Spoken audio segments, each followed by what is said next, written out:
Olá, este é o Cine Liberta. A plataforma do ICL tem mais de 200 documentários entre brasileiros e internacionais disponíveis para os nossos assinantes. Agora nós vamos conversar sobre o filme Democracia em Preto e Branco, que fala sobre 3 paixões nacionais: o futebol, a política e o rock and roll. Tendo como pano de fundo a democracia corintiana, o nascimento das bandas de rock e a campanha pelas diretas já, Democracia em Preto e Branco traz um painel rico sobre as mudanças sociais e políticas que o Brasil estava atravessando na década de 80. Para conversar sobre o filme, nosso convidado de hoje é o premiado diretor, produtor, roteirista e montador Pedro Asbeg. Oi Pedro, boa noite, tudo bom? Oi, Duda. Oi, pessoal. Boa noite. Pedro, o Democracia em Preto e Branco, você juntou 3 paixões nacionais, né? O futebol, o rock e a política. Quando que você se deu conta que essa combinação dava jogo? Não foi de primeira, admito. Eu comecei o trabalho pensando inicialmente só no movimento da democracia corintiana.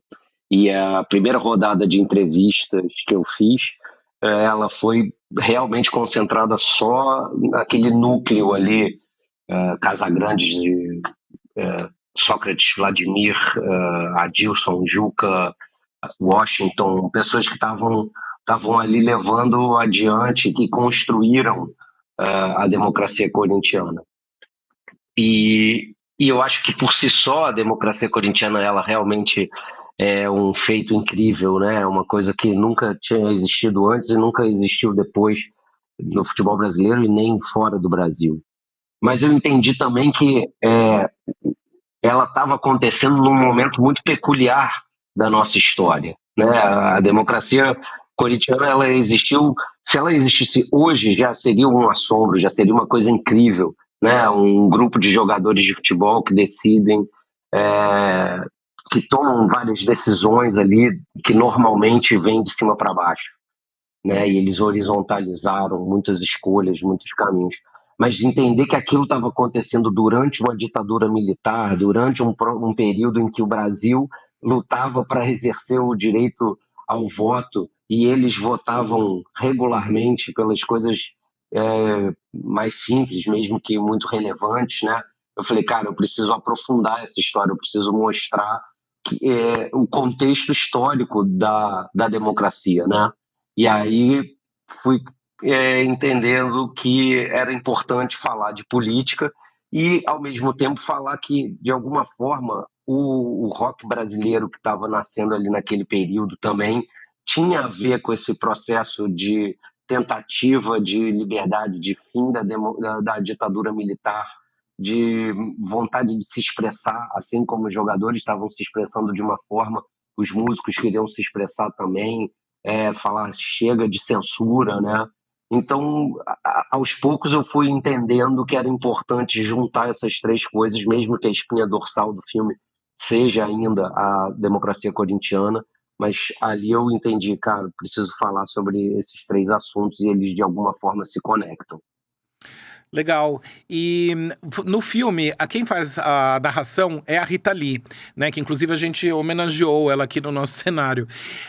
Como que foi essa ideia sua de convidá-la? Eu sei que ela era corintiana, roxa, né? Mas enfim, como que foi também dirigi-la? Pô, foi incrível, foi um prazer, assim, foi um dia que eu sei que eu não vou esquecer nunca. Foi maravilhoso.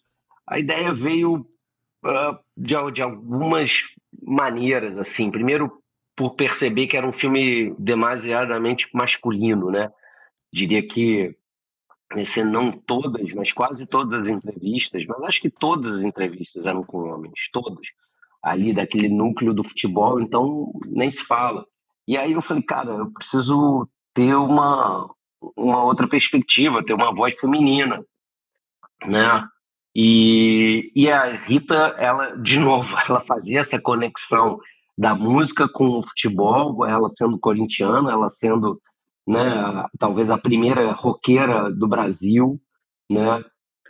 E tem um momento no filme que é um momento célebre, né, em que ela convida Casão, Magrão e Vlad para cantarem com ela justamente a música Vote em Mim, né? Então eu falei, cara, tem tudo a ver e comecei a correr atrás. Não foi fácil, foram, sei lá, quase 2 anos de tentativas e negociações e tal. Ela já estava num momento um pouco mais recluso, um pouco mais cético e tal, se valia a pena se expor, não me conhecia e tudo mais. É, mas aí, lá pelas tantas, consegui, felizmente, através da agente, da empresária dela, Silvia Vena, que foi incrível, me ajudou muito nesse processo.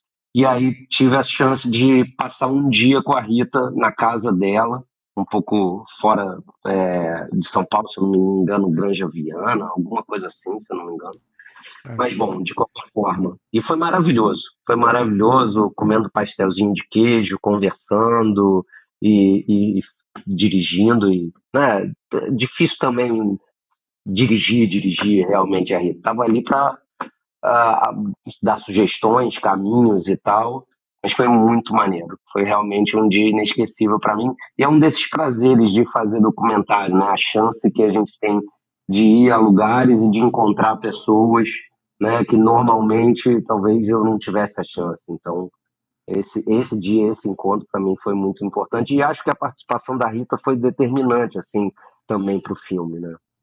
Com certeza, é muito legal ouvir a voz dela, né? E como você falou, né? Ela era, na verdade, foi a primeira roqueira, né, do Brasil, então tem tudo a ver com esse espírito. Inclusive, aproveitando a deixa, de que forma você acha que as bandas de rock dos anos 80 contribuíram com o movimento das diretas já?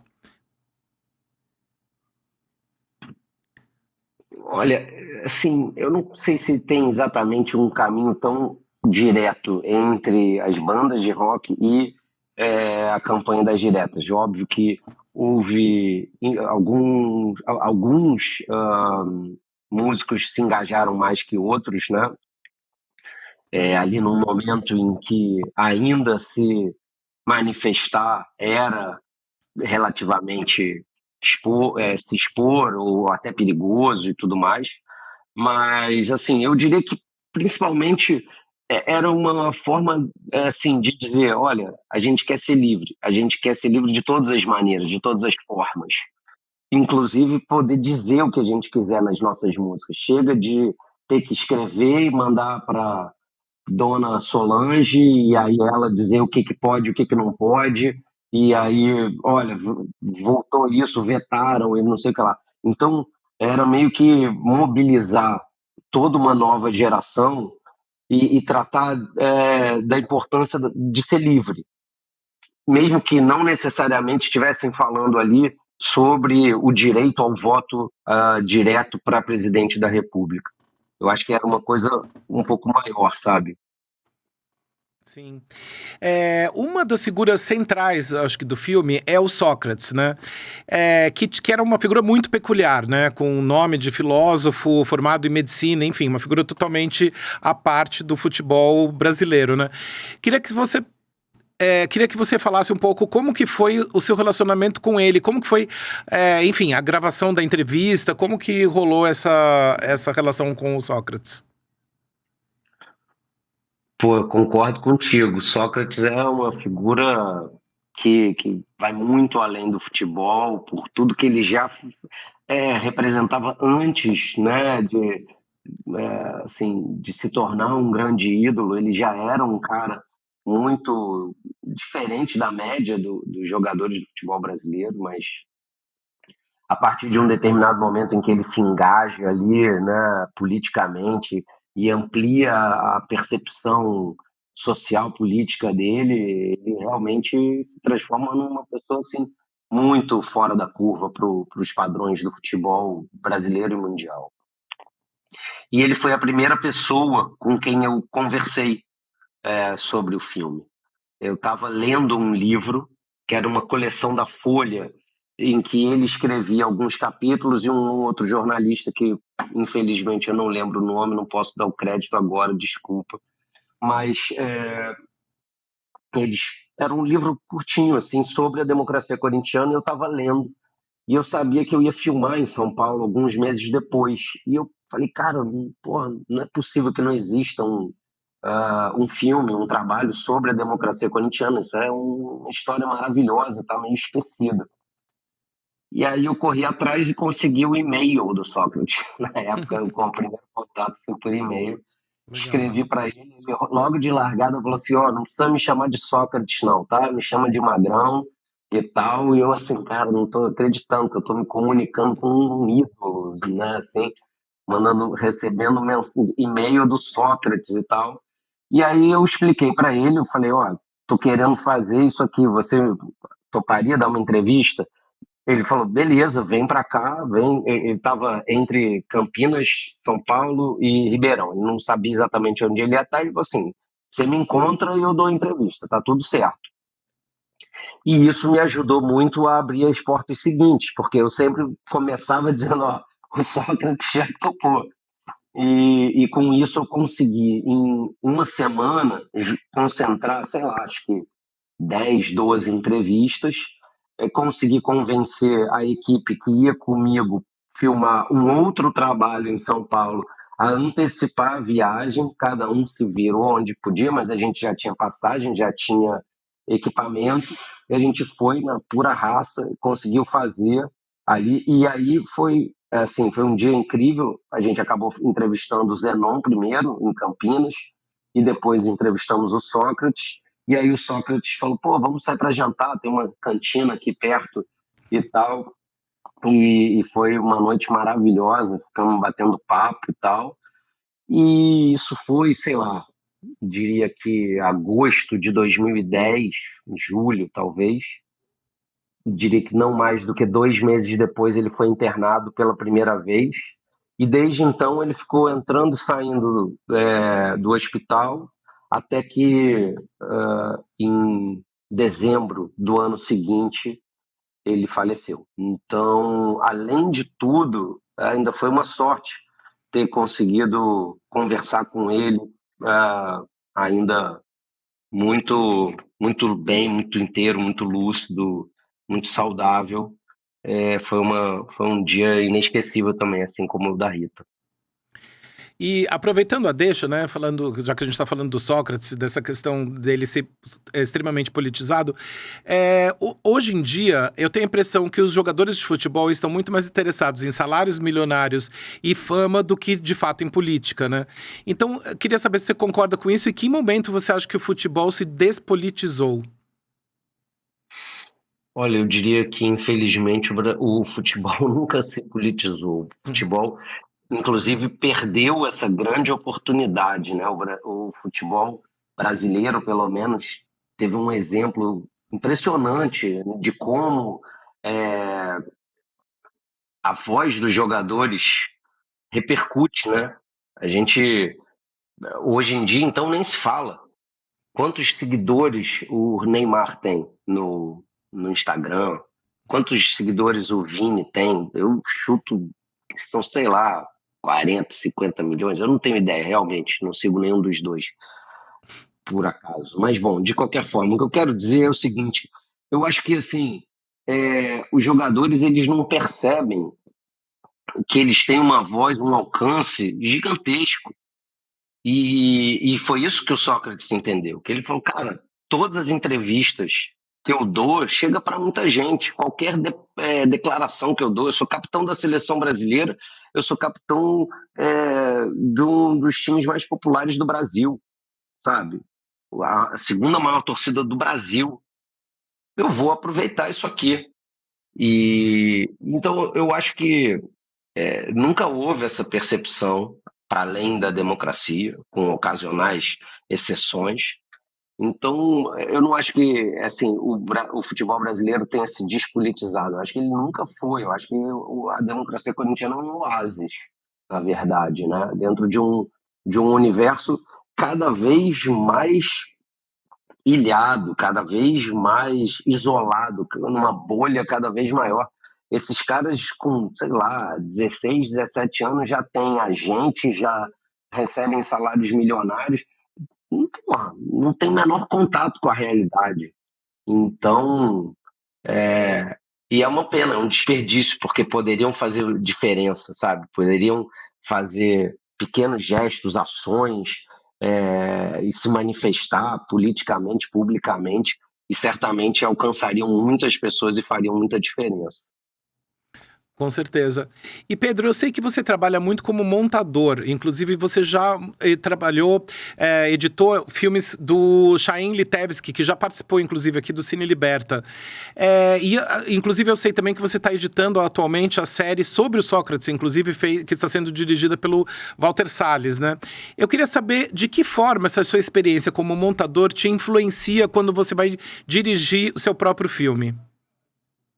Pô, nenhuma dúvida, nenhuma dúvida. Eu acho que para o documentário a edição é uma experiência fundamental. Então, eu, quando estou filmando, eu já estou pensando na ilha, eu já estou imaginando o que vai, de alguma forma, conectar, a quantidade de material que eu preciso levar.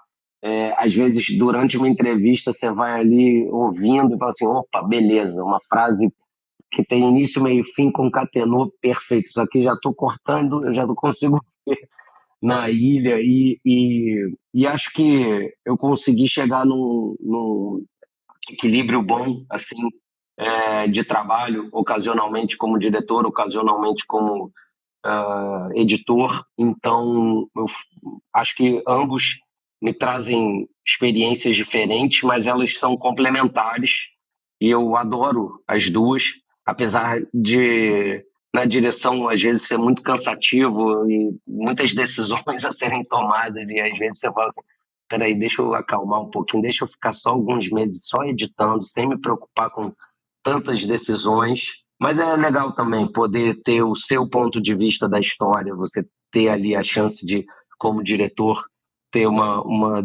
voz final assim sobre como contar aquela história. Então, é isso, assim, eu vejo que a edição me ajuda muito como diretor e vice-versa também, não tem jeito. E eu sei que tem alguns diretores que gostam de ter já um roteiro bem pré-escrito, né? Assim, quando eles começam a fazer um documentário. Enquanto outros já são mais abertos ao acaso. Queria saber, você, enquanto diretor, em qual dessas duas linhas você se enquadra melhor? Eu acho que assim, não tem como não tem como aceitar que assim, peraí, deixa eu reformular. O acaso faz parte do documentário. Então, assim, você achar que você vai antecipar tudo é impossível. O documentário parte do pressuposto que nem tudo é roteirizado e que as coisas vão acontecer ali na sua frente. Seja um filme de cinema direto, que aí isso, a chance é maior ainda, seja também um filme baseado, por exemplo, em entrevistas, porque você não sabe exatamente o que vai ser dito e a forma como aquilo vai ser dito. Mesmo que você tenha uma pauta, mesmo que você já tenha ouvido a mesma pessoa contando sobre o mesmo assunto e assim por diante. Por outro lado, eu fui mudando. Admito que por muito tempo eu ia muito no freestyle. Assim, eu me preocupava pouco com essa preparação. E aos poucos eu fui mudando. Então, hoje eu acho que ter não necessariamente um roteiro, mas uma escaleta, uma ideia de como aquilo se estrutura, principalmente se estamos pensando em série e não em longa-metragem, mas principalmente numa série, você precisa organizar os episódios e tal, entender as conexões entre os episódios. Eu acho que é importante, sim, antes de sair para filmar, você já ter uma, um caminho organizado. E ao mesmo tempo, e acho que aquilo vai te ajudar a filmar, a preparar a pauta e a pesquisar. Por outro lado, aquilo você pode esquecer uma vez que você chegou na ilha. Beleza. Não adianta ficar apegado àquilo que você preparou se o que você tem para trabalhar são coisas diferentes. Então, eu volto para a ilha e aí eu tento montar uma outra escaleta, que é só para ter uma espinha dorsal para começar a montar. E a partir do primeiro corte, aí vai embora em cima do que realmente tem na ilha e desencana total de qualquer tipo de roteiro ou escaleta. Tem que desapegar, né? Enquanto montador de algumas coisas, enfim. E, Pedro, voltando para o Democracia em Preto e Branco, eu queria que você falasse um pouco qual foi a importância do Casão na junção do futebol com o rock.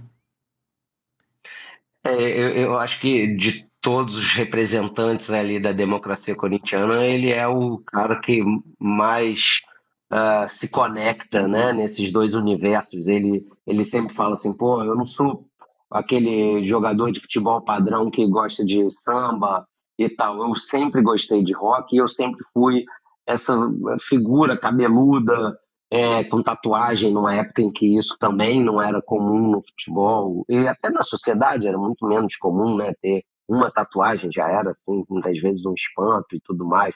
E tem muitas fotos dele, pô, fumando, foto dele na galeria do rock, é, camisa do Led Zeppelin. é, então, assim, ele era essa figura que mais do que ouvir o rock and roll, ele era um cara que, de alguma forma, se sentia representado e se reconhecia ali naquele espírito libertário do rock. Então, acho que isso também ajudou, né? E eu sinto que o Magrão olhava para o Casão com uma admiração muito grande, apesar da diferença de idade. Porque o Casão era essa liberdade. Você vê as entrevistas do Casagrande, já desde muito jovem, ele já tinha muita personalidade e falava mesmo, mandava várias letras assim, que você fala, pô, é o oposto desse media training maluco que robotiza os jogadores hoje em dia, que todos têm mais ou menos o mesmo discurso, né? Então, pô, é muito, muito bom ouvir o Casão e o material de arquivo dele eu acho sensacional, assim, mostra que ele já muito jovem sabia o que queria e se sentia muito livre para falar, né? Não, realmente muito legal os depoimentos dele. E, Pedro, o cineasta chileno Patrício Guzmán escreveu no livro dele Filmar o que não se vê, que é impossível fazer um documentário isento porque sempre vai ter o ponto de vista do diretor. Queria saber, você concorda com essa afirmação dele? Super, super, concordo 100%. Eu acho que essa ideia do documentarista neutro, ela é, assim, muito difícil de ser alcançada por mais que se tente. Assim, não, beleza, vou fazer aquele filme Fly on the Wall, vou deixar minha câmera aqui paradinha, deixar as coisas acontecerem. A partir do momento que você decidiu para onde vai apontar a sua câmera, você já está influenciando. A partir do momento que você decidiu quando começa a filmar e quando para de filmar, você já está decidindo. E quando você chega na ilha e você ordena as coisas na maneira como você quer, você também está. Então, e eu acho que particularmente o documentário ele tem também esse papel de documento, para além de ser um filme, uma peça de entretenimento. Ele é parte da história, né? Você mencionou o Chaim, que por acaso, além de tudo, é meu padrinho, e eu Legal. tive a grande chance e honra de editar o Cidadão Boyle, assim. Foi o primeiro longa, inclusive, que eu montei. E ali eu aprendi muito isso, porque ocasionalmente tinham situações em que você entendia que o que estava sendo mostrado não tinha uma qualidade técnica apurada, mas tinha uma força, um valor histórico do documento gigantesco, que não podia ser, você não podia abrir mão daquilo. Então, eu entendo que o documentarista ele não é isento. E eu acho que, às vezes, isso é importante de se reforçar, porque é a sua forma de contar aquela história.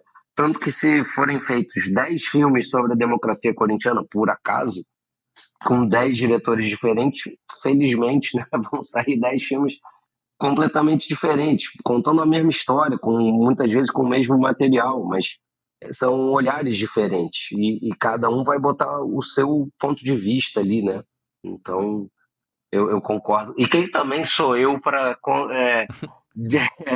contrariar o Disdizeu Guzmán, né? Pô, Pois é.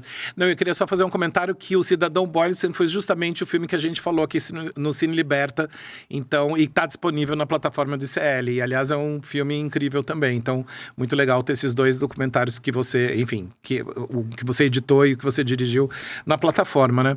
Mas, Pedro, eu queria saber, atualmente, eu sei que você gosta bastante de futebol e que gosta de rock e de política, claro, mas qual tema atual te inspira a fazer um documentário? Você está trabalhando já em algum novo projeto como diretor, além da série sobre o Sócrates?